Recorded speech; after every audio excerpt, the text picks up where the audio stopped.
Hi guys, good afternoon. Nandito na naman tayo sa ating pangalawang tour house of this day. So guys, ang location natin is part of highway, no? Near Masinag lang din. And ito yung property natin, which is almost 100% tapos na. Okay, so guys, dito natin sa gilid, no? Para makita niyo yung features ng ano. Dito tayo. Corner unit siya guys, no? Ayan, makikita niyo yung bahay pag nasa corner tayo, no? So yan. So, ano to kayo guys, balik apat na units. Meron dito sa unit na to. Part na siya diretso. Yan. Pero siguro ang mga ano to is 6 to 8 months para siguro yung turnover niya. So, pasok na tayo guys sa unit na to, yung corner unit.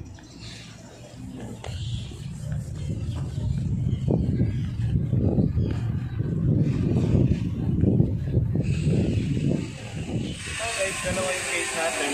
So yung papasok sa main door at saka yung car park natin. Ngayon nakapasok tayo.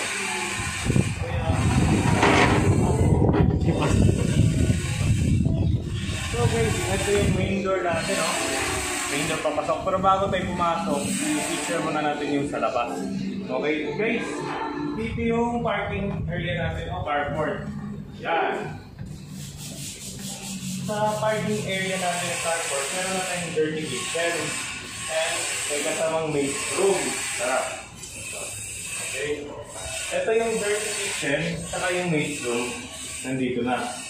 No? Kasi walang likod eh. Nasa harap na sa corner siya. So, mayroon din siyang door papasok sa kitchen. Okay, basa ang yung door. And tara, punta tayo sa main door. Dito guys, pwede kang maglagay ng ano dito. Maglagay ka ng table, no? Table, yung matyungan. Pwede kang mag-matyung. Yung kapihan. Kapihan pala. Tapos malalas ka dito, kayosi-yosi ka. Anong meron tayong pocket garden na pwede mong kung mahilig ka sa mga mamahalin. Ano yung bonsai, yung mga rare na plants, okay? So, kuya, ayaw. Yan. Ito, pwede ka rin mag-add dito ng table, no? Kung nasa tayo naman yun kasi dito na part itong ano na to, pwede mo siyang sliding doors eh, pwede kang lumabas pumasok din, sliding siya pati din dito, no? So parang zen type kung bahay niya kuya. Para kami kuya tapos tayo sa loob sliding siya, napapalitan na lang. Okay, ang ganda ng pagkala eh. Maganda siguro ito ko na parang may yung ano, yung terms na yung fountain, no? Hardwood. Okay, tara. Yan guys, ito yung living area natin. Ito yun. Yung living area natin, may palabas siya, yung dinuro kanina. Pwede tayo lumabas. So, ikaw lang mag-decide kung mag-add ka ba ng table doon or doon mo ilagay yung dining mo. Pwede din eh. Nasa side na yun. And guys, ito yung kitchen natin. Ayan. May countertop na siya. Di ba alam daw ito? Basta. Di ba ito na hindi pa tapos? Almost mga... Kuya, mga turnover natin ito. 1 month pa. 1 month pa. Oo, yun. Meron na din siyang upper and lower cabinet, guys. So, ang ganda ng pagkagawa ng ano, nung cabinets niya. Like, tanggalin nyo nga muna yung nakapatong eh. Para ma-picture nila. sige po tayo, sige po. So guys, proceed tayo sa second akit yung kuya. Ay, may kahoy din naman sila yan. May kahoy din. Okay, so guys, hindi pa kasi tapos pero wood yung apakan niya talaga dito sana. So akit tayo. Yun, masarap din sa tuhod. Hindi siya nagbibigay ng stress at siya strain. So, magaganda din sa mga matanda. No? Yan. Yun. Rasa ka tayo matapos. Ang linis kong bahay, no? Parang puti-puti siya. Puting-puti. Yan. So guys, pasok muna tayo sa dito mga natin ito. Ayun. Ito yung private and bath natin guys, no? Yan, ang ganda. Ganda ng pagkakawa. Yun. Okay. Next guys, is dito tayo na room. Oh wow, oh. Mahangin. Mahangin. Mahangin. Puro guys, puro sliding siya lahat. Ito, sliding dito. Yan. Puro sliding siya. So, bawal yung pagising sa umaga na na-trip ka. Dito ka sa labas. So, dito na guys, for sure ang mirror din na.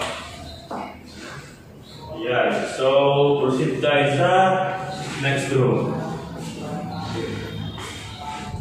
Sige, kumaya ko na sarado. So guys, ito yung second room natin. Which is ganun din, no? May sliding din siya. Ang dami sliding niya. Yan.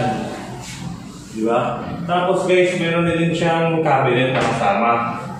So, yan. Ganda nung... guys, napakaganda ng mga gawa ng cabinet na.